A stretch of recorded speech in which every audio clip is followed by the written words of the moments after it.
Oke guys, jumpa lagi di channel bisnis online ala Sirtiman. Kali ini membahas tentang cara mempertahankan karyawan yang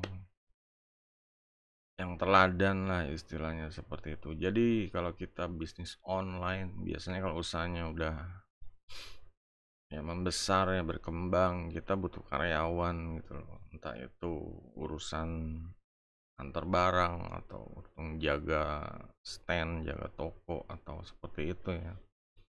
Jaga aset lah seperti itu. Nah, di sini namanya karyawan, mereka pasti mencari peluang yang lebih baik istilahnya ya.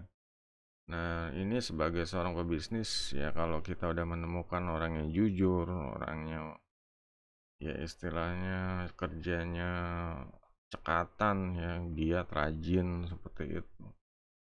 Nah, di sini ya pebisnis online juga harus paham, harus bisa mempertahankan ya orang-orang yang berkualitas seperti itu ya.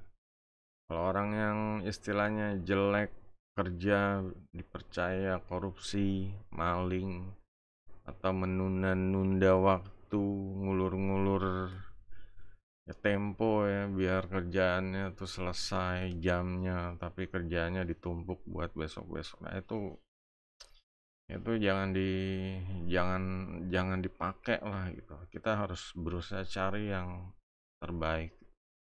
Nah, saat mencari itu kalau udah dapet ini, kita harus pertahankan gitu. Gimana caranya gitu. Jangan sampai mereka pamit terus ya udahan gitu loh. Kita juga habisnya buat ngasih pesangon aja gitu. Ya nggak enak kan kalau pamit, meskipun ya kalau dipecat nggak mungkin lah ya.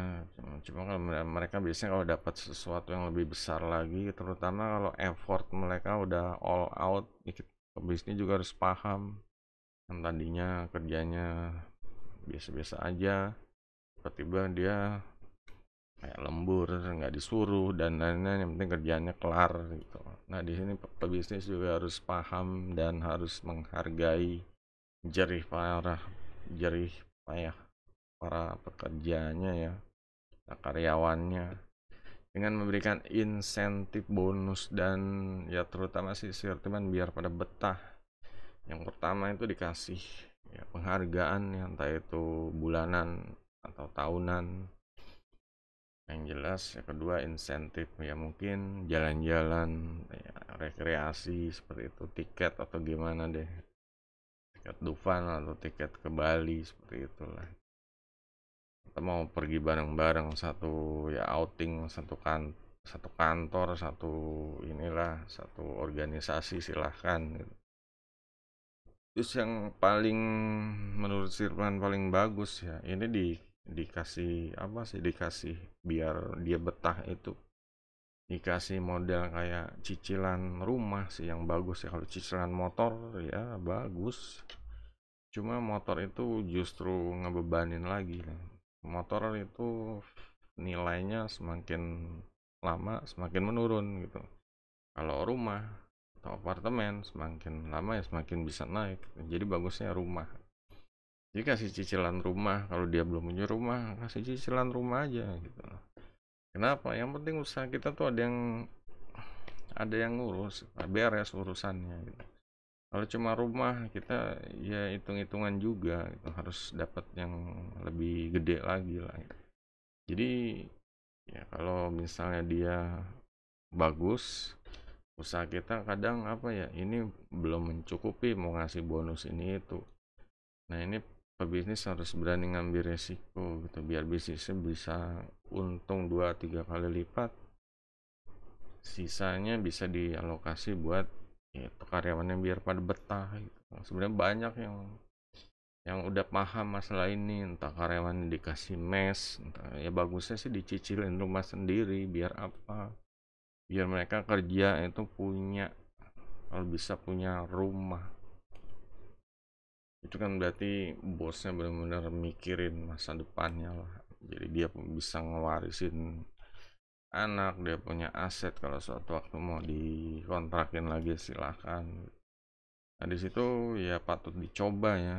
Ya mungkin kondisi pebisnisnya beda-beda. Jangan sampai ada komen Gimana mau beliin rumah guanya sendiri belum ya itu urusan Anda gitu loh. Yang penting karyawan kalau nggak cuma dikasih bonus 50.000 doang sebulan ya buat apa juga gitu. Kadang dikasih duit aja nggak cukup gitu. Duit bisa habis, cuma kalau rumah gitu, mereka udah aduh terima kasihnya seperti apa gitu. Kalau motor kurang bagus, kalau alat-alat yang lain ya konsumtif semua. Mungkin kalau dikasih alat-alat buat kayak misalnya jadi konten kreator itu masih lebih bagus lah ya gitu.